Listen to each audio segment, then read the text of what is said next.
What is the difference between this type of needling and this other type of needling, particularly when it comes to treating depressed acne scars? When the body does not produce enough collagen during the healing process, it leads to the formation of these types of scars. To better differentiate between these two types of needling, I will use this pitted silicone rubber to represent depressed acne scars and to demonstrate how the skin behaves with each machine.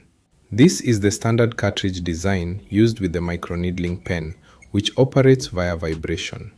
To gain a clearer understanding, let's take a look inside the microneedling pen. Fortunately, I have this souvenir mounted on the wall that reminds me of where I started back in 2016 in this industry. This specific pen is the oldest in my microneedling pen collection. When you insert the cartridge into the pen and turn it on, the motor rotates at a set speed. This action moves a lever inside the pen up and down, which in turn pushes the needles in and out of the skin.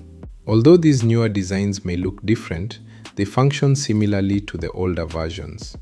Now that we have examined the mechanism behind the pen, let's address its effectiveness on scars.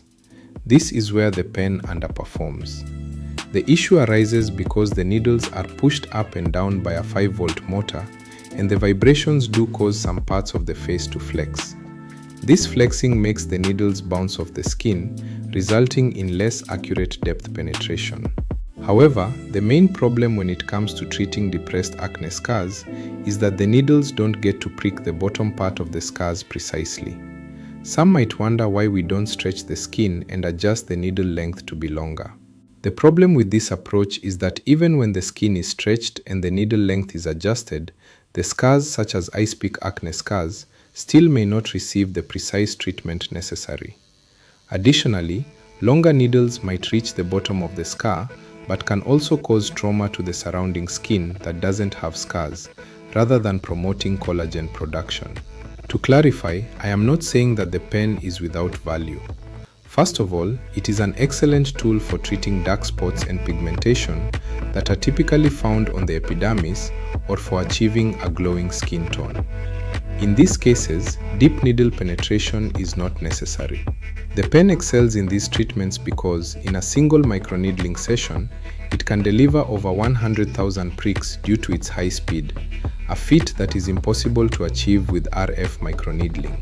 Overall, it's perfect for addressing surface-level concerns. Now, let's turn our attention to this RF microneedling device.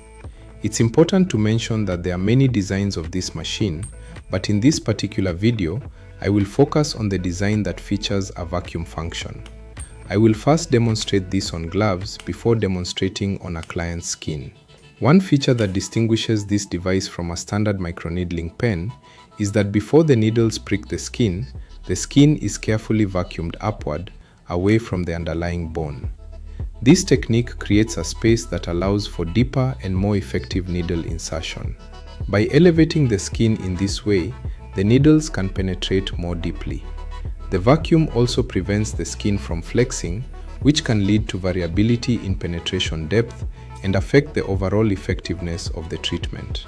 In contrast with normal pens, the vibrations can cause flexing, which hinders precise pricking. Next, while maintaining a vacuum effect and keeping the skin at a consistent level, the needles are inserted. It is important to note that the motor inside this device is entirely different from the 5-volt motor typically found in a microneedling pen. The RF needling device utilizes a stepper motor, which provides precise, controlled motion. This allows the needles to enter the skin smoothly without causing shock or tearing, thereby minimizing bleeding and discomfort. The stepper motor ensures that the needles enter and exit the skin at a consistent vertical angle, which guarantees even energy delivery while reducing epidermal damage. Additionally, this motor allows for precise control over needle depth, usually in increments of 0.1 mm. In contrast, it is nearly impossible to adjust the needle length in such small increments with a standard microneedling pen. The last benefit of radiofrequency technology is its ability to emit controlled heat. Once the microneedles are securely positioned in the skin, RF energy is released. This RF heat is particularly effective for treating depressed acne scars. It helps break down the fibrous bands that pull the skin down, allowing the scar to rise. By inducing controlled thermal injury in the dermis, RF heat breaks down old scar tissue and stimulates the production of collagen and elastin, thereby remodeling the skin. When RF energy hits the deeper layers of the skin, it causes the existing collagen to contract and encourages the production of new, healthy collagen.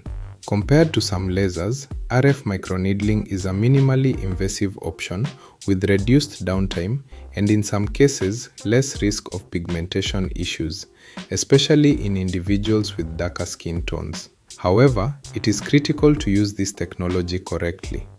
Many people mistakenly believe that applying more heat will yield faster results. This is especially detrimental for individuals with darker skin, as excessive heat can lead to negative effects. I truly appreciate that you took the time to watch this video. I hope you found it informative and that it provides valuable insights that may influence your decisions in the future. If you found the topics we discussed interesting and beneficial, please consider giving this video a thumbs up and subscribing to the channel for more content like this. Your support means a lot and helps us continue creating educational material. Thank you.